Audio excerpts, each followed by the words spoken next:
दोस्तों welcome back to creative circle. और आज हम बात करने वाले हैं, लेकिन बात को शुरू होने से पहले ज़रा सब्सक्राइब कर देना, क्योंकि सिर्फ कुछ ही लोग हैं जो सब्सक्राइब करते हैं। तो आज हम बात करने वाले हैं एक इंटरेस्टिंग साइंस टॉपिक के बारे में जो यूसीटी का पीवाईक्यू भी है। और अगर हम सिंपल लैंग्वेज में बोलें तो आज हम ये सीखेंगे कि एक हैंडपम्प काम कैसे करता है।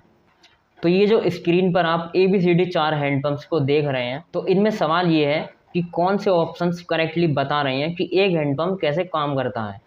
चलिए अपने क्वेश्चन की तरफ आगे बढ़ने से पहले समझते हैं कि एक पिस्टन टाइप हैंडपम्प आखिर काम कैसे करता है। तो इसमें होता है एक हैंडल, एक पिस्टन, 2 वन वे वाल्व और नीचे से पानी को खींचने के लिए एक पाइप।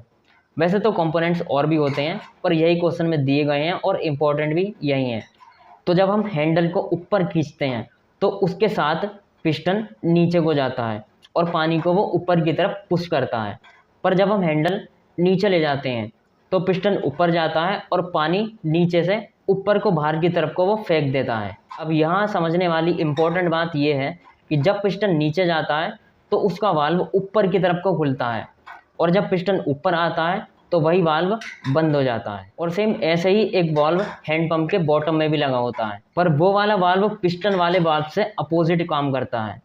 यानी कि अगर ऊपर वाला वाल्व खुलेगा तो नीचे वाला बंद होगा, और जब ऊपर वाला बंद होगा तो नीचे वाला खुलेगा। अब अगर हम ऑप्शन ए को देखें तो इसमें पानी पिस्टन के थ्रू ऊपर जा रहा है, मतलब ये जो है वो डाउन स्ट्रोक स्टेज है, जो कि बिल्कुल सही है।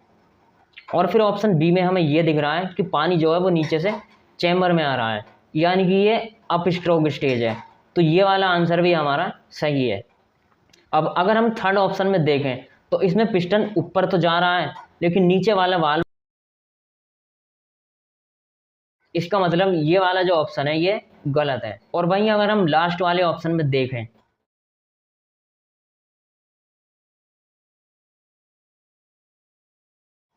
तो ये भी गलत है।